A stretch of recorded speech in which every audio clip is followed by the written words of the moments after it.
Alright guys, TacticalRab back again today. Hope you're doing well and enjoying your day so far. Crazy day today, so much going on, and especially in the world of Call of Duty Esports. Some massive results today, not just in terms of World Championship qualification potential and seeding, but also for Major 5 itself. Who's going to qualify in winners, who might start in losers, some big implications for that today. And OpTic Texas again showing that they're the team to beat going into this major. Very much enjoyed to hear your thoughts in the comments below. Hit the like button if you enjoy. Subscribe if you're new as always. I would greatly appreciate it. Let's dive straight in, baby. London versus FaZe, a bounty match, a free 10,000 for FaZe if they wanted to turn up and get it, and they did just that. Interesting though, again, for the second day in a row, FaZe involved in a replay situation. A scene was at this point in the game, got a nice little two-piece. They were down by about 80. The game then reset. A scene dropped out of the lobby for some reason. He wasn't happy about it, and because I guess he's on a bit of a streak here, right? So they replayed the game. FaZe had a bit of a taste of their own medicine, you could argue, right? Because they did the same thing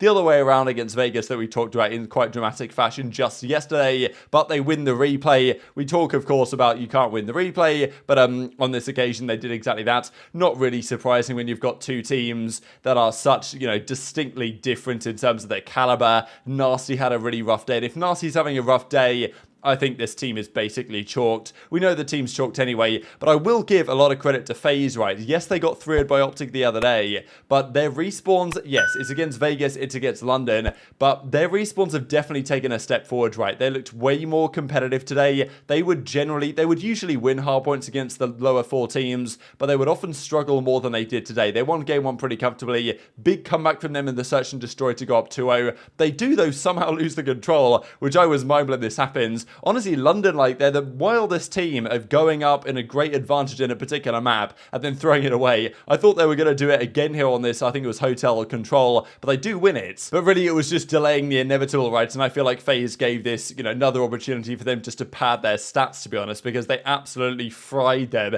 There was a point where I thought on Embassy hardpoint game 4, they were going to get 30-point cloud. It was like 26 to 170. It's like, oh my god. Eventually, it was 250-74. aBeZy had a great map. The entire team had a great map, to be honest. I think it was only Simp on that final map who went even. Slasher drops 58 kills with a 1 flat KD for the dub. And that's when he's absolutely loving life. When Cellium's got a 1.5, aBeZy's got a 1.2, Simp's even with a lot of engagements as well. And yeah, Nasty and Asim combined for some difficult numbers, questionable plays by both of these guys. Scraps had some good maps in there, I will say, and iLLeY as well, I think in the control had a really mega performance. But yeah, Seem Nasty had a rough time. They can just never get all of their pieces firing London. And FaZe, I think this is definitely a good step for them, what they've achieved this week. Beating Vegas and London, okay, not massively impressive, but the fashion in which they turned up in the respawns.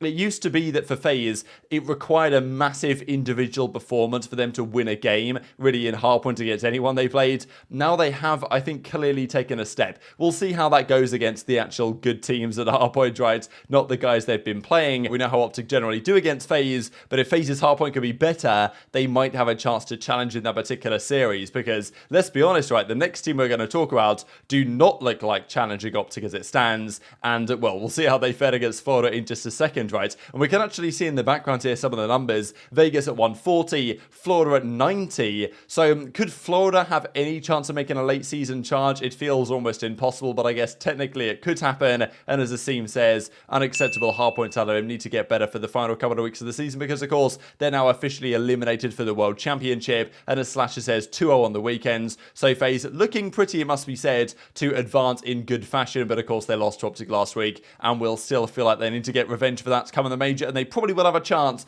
based on the way the bracket might be shaping up right now. This was the start of game 1 of the series. Thieves went up 100 to 20, and I thought, all right, this is business as usual. Mutineers are going to get blown out the park. A great map here for Thieves, right? A Hydro hardpoint. They beat OpTic on it at the major. You'd have thought Thieves find a way to close this out. Yes, they were 0-2 so far, but 0-2 against some decent teams. This was a series they should absolutely have won, and they come up against the Mutineers. However, they lose this map. It goes a pretty tie game at 180, and Mutineers clutch up on the final rotation. And usually Thieves are great in these situations, but Mutineers get the job done. Vikil had a phenomenal series. I know he had a rough one the other day, but we believe Vikil is going to be a part of their team next season when they become the the Miami Heretics, right? So Thieves go down game 1. And what I will say about this series that I think is particularly interesting is that, yes, we know that Thieves online haven't been great historically, but they went 4-1, I think, last time out for Major before, and they said after that the servers, or they'd done something right and their online was getting better, or they were doing something that made their practice better online and their performances online better, and they seemed very satisfied with how they were playing online. And honestly, the way they played online last time was not too dissimilar to how they played when they got to LAN. Okay, they maybe were a bit better, certainly in the clutch situations come the finals against OpTic, but, you know, they were great last time out online, and this time they're starting 0-3. They lose game 1, they win game 2, so you thought, all right, fair enough, you lose one map, still it is what it is, Thieves will find a way to come back from this one. But yes, they lose the control. I mean, 3 respawn defeats for Thieves in the series. This is crazy stuff. This is what Thieves were doing to FaZe not that long ago, when FaZe would win the search, Thieves or other teams would win all 3 respawns. Like, Mutineers did it to Thieves today, so a remarkable result. I was not predicting this at all. I don't believe anyone was really predicting this apart from maybe the most hardcore Florida Mutineers fans. So Fellow had a great map in the control, and then the final map of the series was pretty swift, right? This wasn't even that competitive here on the Fortress. 250 to 130. I mean, they all got smoked here. There wasn't any particular standout. Great result for Mutineers. Vickle was super hyped about it, and you can't blame him, right? Because I think they've been making improvements behind the scenes in practice, and it's absolutely paid off for them here. He had a great final map of the series. But what's going on with Thieves? They now start out 0-3 in the qualifiers so far. Crazy story. And, you know, look, they are not guaranteed to start in losers. I think the final couple of series they play Minnesota Rokkr for sure. They might play London, I'm not exactly sure, but I think they should win, you would think, their last couple of series. And if they do that, they might get to 2-3. And look, if they get to 2-3, then sure, they'll probably make it, but they might make it as the 8th seed. And if that was to be the case, and the number 1 seed goes how we think it might, then we could have OpTic Thieves round 1. Just saying, it could be a possibility. Might not happen though, right? Because this does seem to be something of a major winner's curse. Every team that's won a major so far has fallen off to a certain extent. And maybe in the case of the subliners, they rebounded a bit, but they won, fell off a bit. Major 2 champions FaZe, they won, fell off a bit. Major 3 champions Toronto, they won. Next stage, they went 1-4, I believe. I think, honestly, Toronto were in a similar spot last time where they lost 2 close series to good teams. Then they lost to a surprising team. They recovered eventually, but they still finished 1-4, right, Toronto, going into that. Started in losers, finished top 6. Starting in losers is tough. And Thieves are on the verge of getting forced into that point, and we know how crucial it is doing well at Major 5. Historically, teams that do well at Major 5, or at least the final Major before Champs, generally do very well at Champs. They're best prepared. If you win Major 5, it's a very good predictor you're going to win Champs. Historically, there's been a lot of cases where that has been the case. Thieves last year did exactly that. If they were to start in losers and finish top 6, maybe top 4 at a push with a difficult run to be had, they will not have the confidence going into the World Championship, especially when they looked a few weeks ago like the best team in the game hands down. That has disappeared very quickly indeed. And look, the team talked a lot, Drazah talked a lot after their victory, and they've now got lots of things to consider, because a result like this is very surprising. And as Vickle says, you know, there's 10 grand as well, right, the bounty game that they won. So great story for the Mutineers, guys. Practice was finally showing in the game, not bad for what many consider to be an underwhelming game. And yes, Drazah says, not playing like ourselves, I played terrible. So yeah, I mean, that's obviously bang on the money. They're not playing how they were before, but I mean, look at this. 0.8 for Octane, 0.76 for Drazah. Kenny, the highest numbers on the team. I mean, Drazah had the most kills on the team, but nowhere near what Vickle did. Even Fellow on the other side, Capsule with more kills. So, I mean, that was a crazy series. Complete outlier, you would think, theoretically. But man, I mean, what's happening with Thieves, right? They came out super flat in this series. Florida capitalized. But that was not the same team, I would say, that we saw back at Major 4, right? And they will have to turn things around very swiftly, because we've seen other teams, when they've won majors, they've fallen off. The only team that hasn't won a major out of the top teams is OpTic,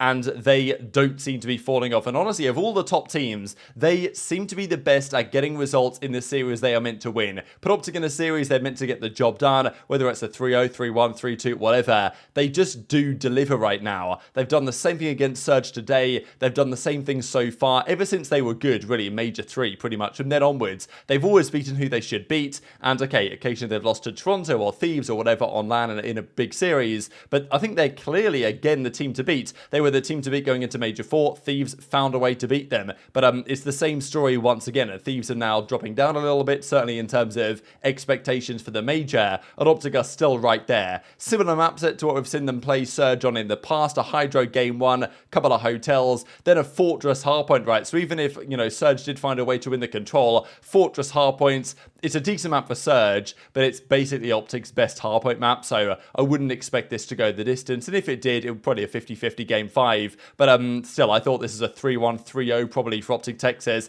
and I don't know why I put this in here, but I guess it came through from Gersh or whatever came up with this idea, because obviously Fight Night was going on today as well, but yeah, speaking of Ghosty, right, had a phenomenal series in this one, and I know that for many OpTic fans, they will have already known that Ghosty is probably a, shoo-in, right, to be on this team next year. I think it's very obvious since he joined the squad how much he's improved him and how much he's proved his worth. I think there's really no realistic world in which Ghosty has gone from this team. There may be other changes. Who knows what happens? Champs is going to spell a big part in what the picture is going to be for these teams going into next season. But game 1 was pretty competitive, but OpTic ran away with it towards the end. We know this is a great map for them, and it's good for them at least that they get some more practice on this one, right? Just because they have struggled on this particular map situation when it comes down to a grand finals. They lost it to Toronto, they lost it to Thieves in the 2 grand finals they lost so far this season, and they did a great job towards the end of this game 1. Game 2, controversial. We've got to mention this point, right, because Huke is very clearly here abusing the stair glitch. Now, whether this was intentional, I'm not exactly sure if Huke gave any perspective or follow-ups to this situation, but he gets this kill here on accuracy. If you guys don't know about the stair glitch, basically if you lay down on a staircase, the other guy can't even see or shoot you. It's been a bit of a discussion because the game is broken for some time this season.